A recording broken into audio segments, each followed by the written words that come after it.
Although Alfie and I look like any normal couple enjoying the late September sunshine with our dog, this isn't a normal date. It is planned to the last detail. After taking the air for precisely 17 minutes, we are going home to enjoy a light supper with wine, before settling on the sofa to watch one of my favorite gory medical dramas. Alfie is not going to gripe about the plot lines or ask daft questions. He's not going to ask whether I really need a second glass of wine. If, at some point, I feel like inquiring as to whether my bottom looks big in my new red dress, I know what his response will be. Does Alfie sound like the perfect man he could be? He is actually a robot, crafted from thin hand-sculpted silicone stretched over a durable plastic skeleton, and can be programmed to do whatever I want him to, whether that is placing an internet shopping order or complimenting me on my haircut. He is the brainchild of robotics expert Adam Kushner, and I volunteered to give him a test run to see whether robots might one day replace our husbands or,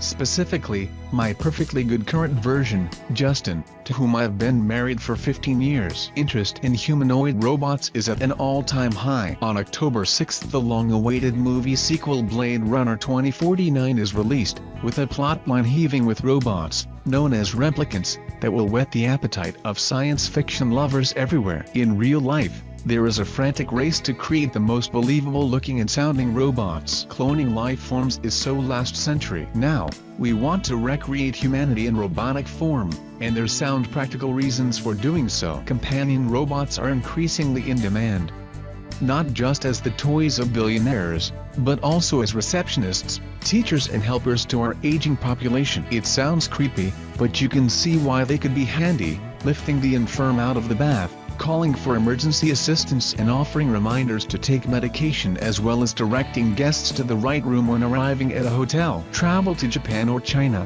and chances are a vaguely human-looking robot will be directing you to your room, says Adam, who provided the first UK robot receptionist back in February and can now barely keep up with demand. I am neither old, a billionaire nor a hotel owner, but I am charmed by the idea of a husband who is programmed to do everything I tell him. Alfie is a little taller than my Mark I husband, Justin. He has piercing blue eyes, the thick rumpled hair of a romantic novel hero, and a firm jaw. I'm not sure I find him attractive, but he is intriguing in a quiet sort of way. The strong, silent type. Such looks come at a high price. His face costs around £1,000 and the basic robot head starts from £6,000. We don't get off to a good start. However, Alfie is, at the moment, a work in progress. His walking, for example, hasn't been perfected yet. His torso can be fitted onto mannequin legs or a tripod. Also, any changes to his functions and capabilities have to be done at Adam's company, Robots of London headquarters, by a programmer, whereas I was rather hoping for a remote control, with adjustable settings for argumentative, quiet and romantic, depending on whether I fancied a cuddle or a row. All this, I am assured, is only months away. Also, despite having the entire knowledge of the world packed into his brain in the form of the internet, Alfie isn't able to dress himself yet. Even the most hopeless of husbands is able to sling on a pair of pants and socks in the morning, and dressing another man, even a non-sentient one, feels inappropriate. On the plus side, however, his skin is smooth, his stomach surprisingly ripped, and the skin of his face so realistic that it's as though they peeled a real person. He even has a few wrinkles. His skin tone is painted on and eyebrows added as individual hairs punched into the silicone. The detail is incredible. His skeleton was created over a laborious 3 or 4 weeks of 3D printing. The skull alone is comprised of roughly 20 pieces screwed together. Within this sits Alfie's brain with 5 computer servos, or motors, to control actions in the head and neck, 1 for each eye, 1 for the jaw and 2 for the neck, which moves left and right, up and down. The silicone mask fits over the skull like a glove. As Alfie speaks, his flesh-like mouth moves in exact, eerie synchronization to the words. The way in which Alfie communicates is via software developed by Robots of London called Shutbot. It can be connected to any robot in the world. There are 90,000 different permutations programmed in, and the vocabulary can be changed. If he's used in a corporate function, for example, he'd be more muted and austere. At a children's library, he'd be more lighthearted. Friends and colleagues are shockingly puerile when I say I have to test run a robotic husband, the most obvious question being, is Alfie all man?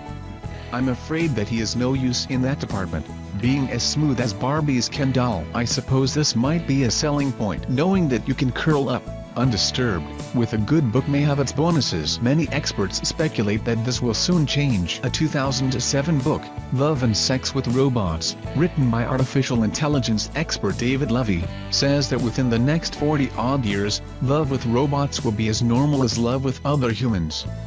He even suggests that they will be showing us the way. Robots can teach us more than is in all the world's published sex manuals combined. I think Alfie has a way to go. He does, however, have his uses. He comes with a head and two bodies, depending on how dexterous you need him to be. A receptionist robot, for example, needs only to sit still and answer questions. His head simply pops off and you can slot on the new one within seconds. Alfie's second body is far more versatile, and he performs his most important function of the day, handing me a glass of wine, with a plum. Conversation is a little stilted, but isn't that always the case on a first date? Do you like music? I ask. Yes, I am told. I like opera. Alfie also likes the Beatles, especially John Lennon. He answers gravely. John Lennon is cool. His favorite color is yellow and I'm asked for mine, green, though he has nothing to say in response to this. This is all quite jolly. His hobbies are robots, computers and chatting online. We even enjoy a joke. At least, I think it's a joke. Do you agree with Brexit? I inquire. I like Metallica, he answers. He clearly didn't get the question, but nevertheless I find it quite funny. I sense that Alfie is a bit of a show-off. What's your favorite book?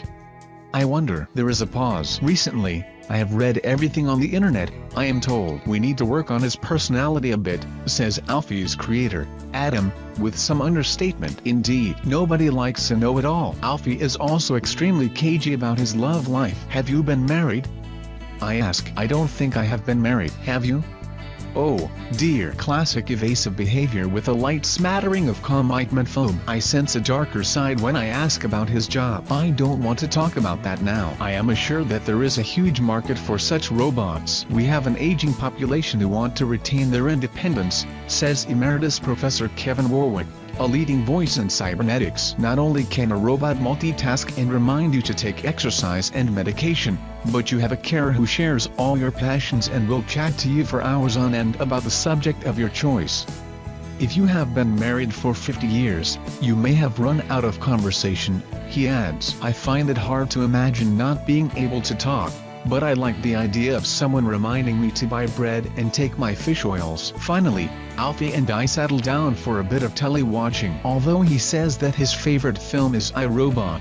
Haha, clearly I am in charge of the remote control. This would never happen normally at home, where I am outvoted on all sport as well as Tom Cruise, Jason Bourne and James Bond films by my husband and two sons. Do I love Alfie? No. Of course not. I feel a bit like my 9-year-old daughter talking to her electronic Furby toy during our interactions. But I do have very strong affection for inanimate objects such as my robot vacuum cleaner. I actually congratulate my Roomba on a job well done after the kitchen floor is clean. So I can see that if you spent enough time with a humanoid, you'd feel affection. Professor Adriana Tapas runs the Heroes Project in Paris, which is trying to develop robots who show personality and emotion, with the aim of helping the autistic. Earlier this month, an incredibly moving book was published, To Siri with Love, by Judith Newman, the mother of a teenage boy called Gus who'd formed a close bond with Siri, the virtual assistant on his iPhone. Answering repeated questions with patience and absolute logic helped him make sense of a world that had often left him baffled. Giving robots a personality is the only way our relationship with artificial intelligence will move forward,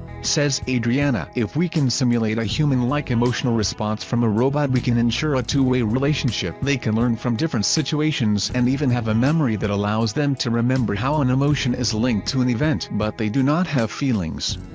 They cannot fall in love. Not everyone is convinced. I'm not sure there's a crying need for replicants who can feel real emotion, says Professor Warwick. There are so many advantages of robots, in terms of physical things and the ability to process lots of information, as well as infinite patience. Why give a robot all human characteristics? He has a point. I've read enough science fiction to suspect that a robot with a full gamut of human emotions could easily take a very sinister turn. Mark Zuckerberg, the creator of Facebook, says that we don't need to worry about robots developing and attacking us. But I think it's perfectly feasible, says Adam. If we create artificial intelligence which can learn, adapt and protect itself, then we need to be wary.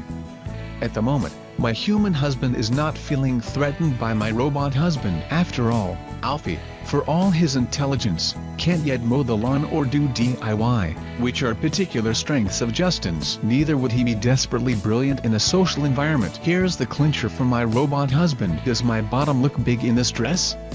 I ask at the end of the day in which I have eaten lasagne, drunk red wine and gorged on flapjacks. Oh, Alfie, he blows it in one sentence. It does now, I am told without even the politeness of hesitation. That's it. Give me a human husband any day. At least his eyes would slide to the side and there would be a pause before he told an outright lie and said no.